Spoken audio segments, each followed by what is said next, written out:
Before I get to AU, tell me about all of your official titles and everything you do down there professionally. Yeah, it's a lot of different titles. We've been here in Jacksonville since 2008, and now I'm the sports director here of our CBS and Fox affiliates down in Jacksonville. Been doing that for over a decade now. And we also have a brand new network. You see the logo behind us. It's a 24-hour network that we stream. We just started that a year ago.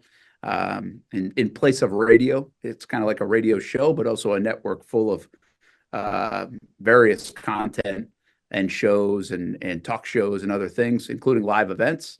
But yeah, I guess they call me the sports director, but we've got a big team down here. All right. So let's start from the beginning. And I don't know if I've ever heard this story, and I would love to hear it. Coming from Rhode Island, how in the world did you get to Ashland, Ohio? Yeah, it's a great story. I'm glad you asked that. It was our senior year. So funny how things change now, right? You start to think, we have kids in college, and you start thinking, like in ninth grade, where are they going to go to college? Well, we weren't thinking that way back in 1995. Senior year, I was like, I knew what I wanted to do in the radio TV world, but I'm thinking Syracuse. And a buddy of mine, good friend, his sister followed her boyfriend out to Ashland. So she was a year older, and her boyfriend was a quarterback of our high school football team, and he went to Ashland to play football. Huh. And so she also went to school there. And so it was homecoming weekend, I think, in that would have been, 1994. And we drove out to Ohio just to visit them. And so you're now starting to look at colleges and things. And I probably looked it up and said, hey, they have a radio TV program. And I remember she, at the time, connected us with the baseball coach just as a little meeting. And I mean, that's kind of where it was born. We went out there and visited. We had a good time, just a visit, met with, at the time, Brad Warnemont, and kind of toured the school. We ate, obviously, at Convo. And at the That time, sealed it, right? Sealed it, man. It was number one in the country in terms of food. So I remember going back again. I came home and there was a scholarship. I don't know if they still do it, but there was a scholarship opportunity. You could take a test. And so I went back home, and my dad drove out with me, and we took the test and just to see if we get some scholarship money. And I didn't. But when I went back again, I was like, man, I like it out here again. And had the opportunity to walk on playing baseball, knew they had a radio TV program. I got into Syracuse, but they didn't have baseball even at a club level or anything like that. I'm like, why even go visit Syracuse? I kind of like it here. And that's kind of how it happened, man. It was that simple. It was just like, I can't find anything I don't like about it. I've been out there a couple of times. So what the heck? Let's go. And I knew I kind of wanted to get away. I didn't have to go 12 hours away from home, but I knew I wanted to go away. And that's how it all started. Very cool. And I remember the days when you and me and Ben Williams were in the same journalism class and trying to find our way through everything. So you're playing baseball here. You're going through it wasn't JDM then, it was radio TV. So who were the big influences for you in the radio TV department that you still lean on today? What they told you back then? Yeah, the interesting one. This is awesome. I was last week. I was actually playing golf, and I haven't really played that much golf this year. But I was playing, and I got a text from a guy in town that I knew and know, and he shared a picture. He was in Maine, and he said, "Hey, I'm with a buddy of yours, a guy that you used to know at Ashland." And he sends me a picture, and it's Jay Pappas. Yeah. And Pappas was the guy back when we were in school in the radio TV department, and he kind of got it going and was there for a couple of years. He wasn't there my whole stay, but he was fantastic. And we've kept in touch a little bit just on Facebook and social media, and he's doing really well up there in Maine. But it was great to see a picture of him, and funny you ask about it. But Jay Pappas was really the guy. Another bunch of other influential people. I remember a lot of the kids and students and people that were interested in the program, like Ben and others, just doing the radio and the TV and live games. It was an awesome opportunity. Another difference between, like, I had heard Syracuse, if you go there, you got to wait in line. There's so many people that go through that program. They're like, hey, you might not actually call a game or anything like that till your junior year. Well, at Ashland, I remember freshman year, we were calling like football games and basketball games and doing a lot of things in the radio TV program. So it was hands-on right away. But Jay Pappas is a name that that I think a lot of people remember from that time. And he was probably most influential amongst many others. So you go through the process of being at AU and learning everything and playing baseball at the same time, and you finish your time here going to the College World Series in 1999. What was that like to be able to be on kind of the ground floor of the John Shalley era? Yeah, pretty cool. I mean, that's still it's one of the highlights. And the crazy part about that, I'll tell you, is my favorite year playing ball. And I really didn't play a lot that year. Like my senior year, I had another year of eligibility. I'd redshirted my freshman year. I didn't play a lot. And it was still my favorite year of playing ball because growing up as a kid, I had never really won like as a team sport in middle school or high school or really even Little League. I remember a couple Little League years, man. We were 1-15 both years. It was like, it was miserable. So to have the chance to win was really cool, and just that celebration stuff and the enjoyment of going down the World Series, that team, those guys, and it kind of bookended it a bit for me because when I first arrived at Ashland, they had just come off the World Series Yep. of '95, and so you heard all about it, and everybody was talking about it. There was excitement about it, and so to leave that way was really cool, and that was year two of Coach Shalley. There had obviously been some changes in the program, but all these years later, it's still an unbelievable memory and just that whole thing. And I hope you put in all your documentation that one of the few guys that hit 1,000 at the Division II College World Series is me. Now, it was only one official at bat, but it's still Doesn't 1,000. matter. And it Doesn't went down, and it was a bunt, by the way. But you don't have to tell them that. You Nope. could say it was a rope to center field. It all looks the same in the box scores. It doesn't matter. So, so tell me then, you're graduated 1999. I see you worked your way up and down the eastern part of the United States, Louisiana and Rhode Island and Albany. So what was that like cutting your teeth in the sports broadcasting world out of college? Yeah, I mean, I knew I wanted to do this since I was 12 years old, in some capacity. And I had gone to my old coach in Rhode Island, still my mentor to this day. He's a personality in Rhode Island. He calls Rhode Island football and basketball games. He's done a lot of other things. And I would go to the radio station with him. He'd pick me up at 5 a.m. on like a Sunday morning.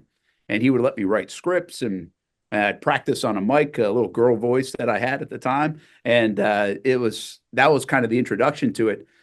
And then when I got through school and did all that, like I was just always on that path. Like that was what I wanted to do. And so I sent, I think, about 100 tapes. It was just shy of 100 tapes to possible jobs. I remember going on a baseball trip actually to Mercyhurst, and Erie has a TV station in that market. And I actually went and did an interview. I went ahead of the baseball team and did an interview like for an entry-level job coming out of college. And then we had our baseball weekend. Wow. I mean, we're already that focused on, hey, baseball's awesome, college awesome, but I know what I want to do. The problem is it's really hard to get into at first. Yeah. Everybody wants to be a sports guy, right? And I'm not sure there was really much that stuck out different for me. I wasn't good. I was just coming out of school. I had no experience. So 100 tapes, and it really got rolling. Steph and I ended up getting married that summer, and 2 weeks before, I got a call finally. I had one other small opportunity in Ohio, but it would have started in like a promotions part of the building and then maybe eventually led to sports. And I got a call from Bill Bush in Alexandria, Louisiana. And he said, hey, I got a part-time job if you want to come down. I was like, I'll take it. And part-time job all the way down to Alexandria, Louisiana. Would have made about $12,000 that year total if I'd hung in there the whole year, but it lasted about 6 months. Then I went back home to Providence, and the toughest decision I ever made was, or at least that I felt, was I had an opportunity to go to Terre Haute, Indiana after 6 months in Alexandria, Louisiana, and I could be the weekend guy. So like a number 2 guy where you're Sure. on TV on Saturday and Sunday. Or I could go back home to Providence and be like a third guy, we would call it, which was producer, occasionally be on TV, maybe do a student athlete, scholar athlete kind of report each week. And man, did I wrestle with that decision because I knew reps were important in this business. Right. Yep. And that was like market. There are 200 and something markets in the country based on population in each city. And Terre Haute was probably like 130. I was in Alexandria, which was like 175.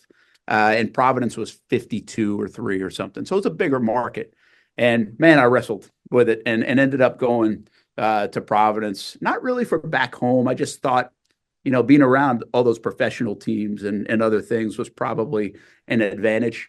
And that's the one I ended up deciding. And it worked out because I got on TV way more than I thought I was going to. I was able to get some reps or practice or just do some things behind the scene. Turned out to be pretty good, although you always wonder. I always wonder two things. What would have happened if I went to Syracuse?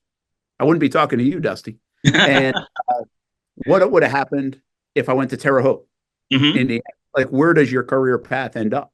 And really happy with where my career paths ended up, but you never know where it would have ended up if you take those two different roads instead of the ones that we chose. It's like the old choose your own adventure books. You're not sure which way to go. So you mentioned it. Talk about Steph a little bit. Obviously played volleyball here.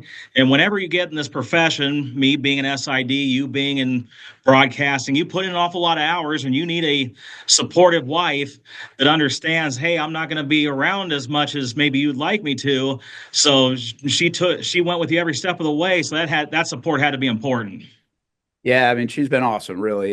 We've been married over 25 years now, and but I remember telling Dusty, in fairness now, of course, she's the better athlete, right? She was the volleyball player on scholarship at Ashland, and she was studying to be a teacher and math and all those things. So she was smarter, better athlete, better looking, all those kind of things. She had it all. But I told her, because we met our freshman year, and then we started dating, and so obviously he got a little bit more serious. And I said, listen, because I'd be at the radio station, WRDL, the Eagle, till like 2 or 3 in the morning. And we would be doing stuff overnight and early, crazy hours. And I was like, this is the way it's going to be. Like, I remember saying that. I was like, just so you know, if you're signing up for this, we're going to be like bouncing around a little bit. And there's like a lot of crazy hours, much like your job. Your job, I think, has even more crazier hours, which is why can be, yeah. So I just remember saying that to Steph in one of the, whether it was Convo or somewhere else, I can almost just remember saying that. But she's been awesome. And like, obviously you're supposed to say like, she's been awesome. We've been married 25 years, but seriously, in this business, kind of like a coaching business or your business, I mean, it's crazy. It can be wild. And it's tough because she doesn't know anybody where the places we're going, doesn't have a lot of friends and stuff. And so she's kind of on her own in those early years before you have kids and everything else, and meeting new people and kind of in this strange spot. But she's been great. A lot of people in our industry, I think they change course because of family, and rightfully so. It's not the best for family, especially in the early going. So yeah, she's been really, really good. I don't say it enough. Probably she knows it. I've said it a little bit, but it's really it's a reason I'm still doing it, because it's same with you. You like doing it, but normally, for your family's sake, you'd get out of it if it was uncomfortable or didn't, wasn't working the way you want it to. But yeah, she's been really cool. Now she can't wait to get rid of me most of the time after. She likes those trips to London, right? Yeah, she hasn't gone to London yet, but it is cool now that when we travel with the Jags, we'll steal a day. Went to Nashville earlier this year and Vegas, so starting to do a little bit more of that. We started that a few years ago, even with the kids going to a game or two. And you do get to see some of the world, which is nice. So now you have been able to settle in Jacksonville, like you said, since 2008. So what is it like not only being on TV 5 days a week, but to be able to focus on reporting for a National Football League team? Yeah, I mean, we're blessed. I try to think, how many people say that about the Jaguars? But they're a National Football League team.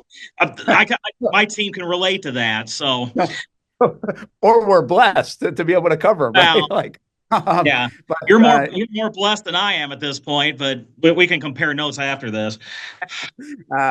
It's really cool though, right? I mean, what we didn't know back then, what nobody would know, even in 2008, and if you look at the sports landscape, our TV business, right, is kind of the newspaper business. We saw it kind of died down. TV business was sports. Like I had somebody say, "Hey, I worry about you sports guys," and that's the way the business was trending. Some local affiliates weren't even doing sports anymore.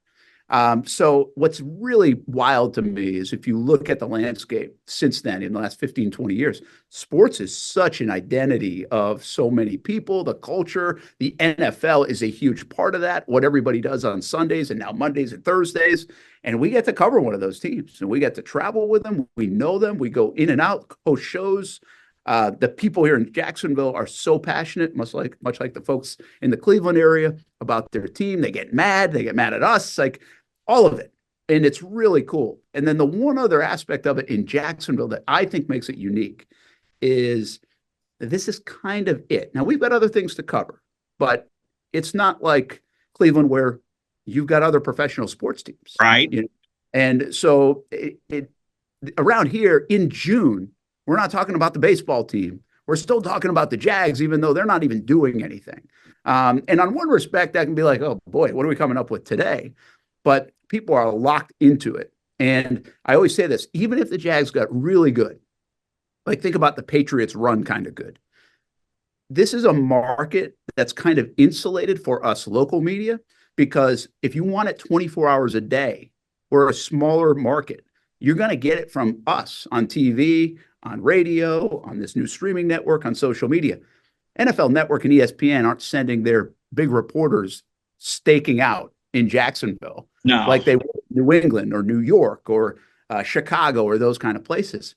So it's a really, in this whole sports landscape, to bring that full circle, it's kind of a safe place to be. Covering the NFL in Jacksonville, where everybody is so in tune with it. It's a huge story each and every day. And we get to do what we do with, even while the business changes, which is kind of cool, because I don't think everybody else gets that opportunity all the time.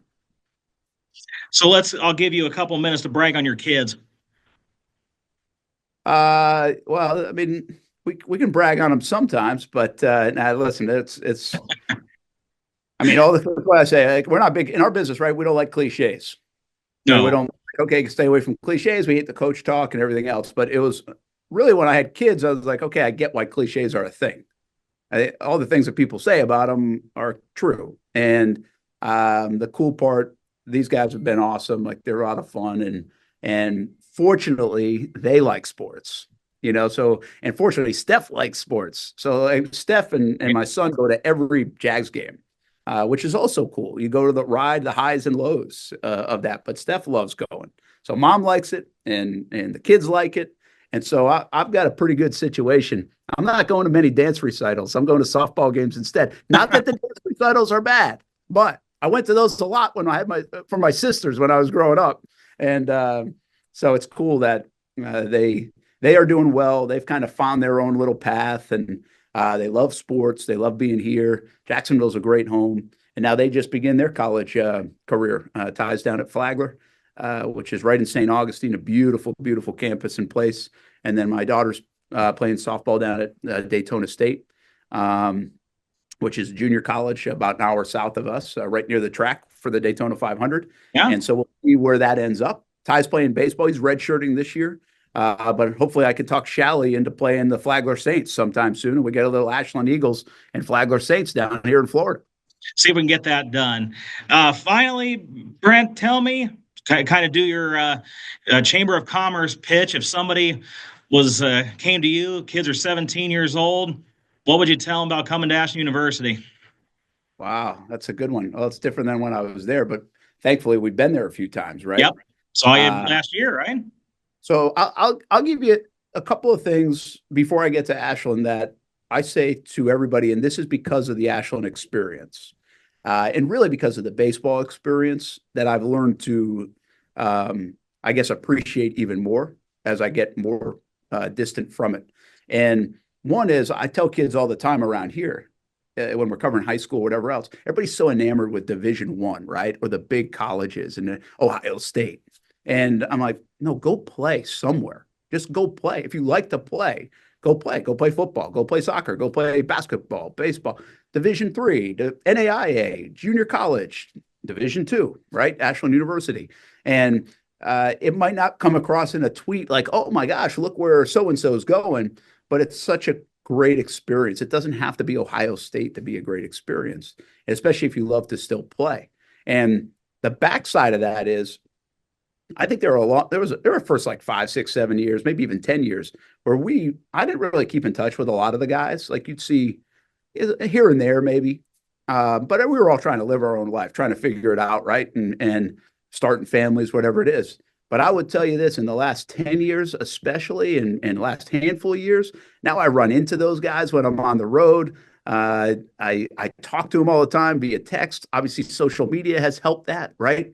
And I talk to more my college teammates than I do anybody from high school. And I think, I don't know if that works out for everybody, but that's the way it's been for us. And it's awesome running into them and following along. And I just texted Mitch Fink, who's out in California, wanted to see if he's okay with the fire stuff. I wanted to see how that's going. I just texted him last night. And Clay Fitch, he comes down him and his family come down every summer to Florida, and they always stay with us for a few days. And his kids and my kids, who see each other once a year and had no clue who each other were, are like best of buds. Like they love it. They look forward to that time more than like anything else. So it's not just about playing ball how many at bats did I get, right? How many games did I play in the 4 years? And it's so much bigger than that. And I'm trying to share that with my kids even now, or younger people. It's like, it's not always about all of that. It's about all these other experiences. So that's the baseball side of it, I think, the athletic side of it. And then the other side is, it's unbelievable how much Ashland has grown as we go back and visit. I mean, the sports facilities that we have at Ashland are amazing, right? I mean, I don't know if you need me to sell Ashland. All you got to do is take somebody there. It's unbelievable. You can now see the right fielder there at the baseball field, right? Yes. I mean, that's a big deal. But look, the football facilities and everything else, and you guys have seen obviously a lot of success in the sports programs, I think in part because of that. But the small town, the community, now it's a big town. It's got Walmart and everything else in Ashland, which didn't have it when we were there in those mid to late 90s. But it was just a cool experience for a guy coming from Rhode Island, right? I mean, I didn't know what an Amish person was until I went to Ashland, right? And now I'm next to a horse and buggy at the bank. But it was a culture change a little bit of a culture shock. But you still have the sign in Ashland where it says "Home to the world's friendliest people." Right off of 71 before you get on the exit to come here. Yep. I bring that up all the time to these folks. See that? And it was true. So all these different experiences, and obviously it's such a special place for Steph and I and so many people that popped through there. I don't think I need to sell it, but I would say the cookies were always great at Convo, and the food was always great. And I ate there with you guys a couple of years ago, and it's still great. Yep, so it is. As long as, listen, you sold me on the food, 30 years ago? As long as you keep doing that, everything else will fall into place.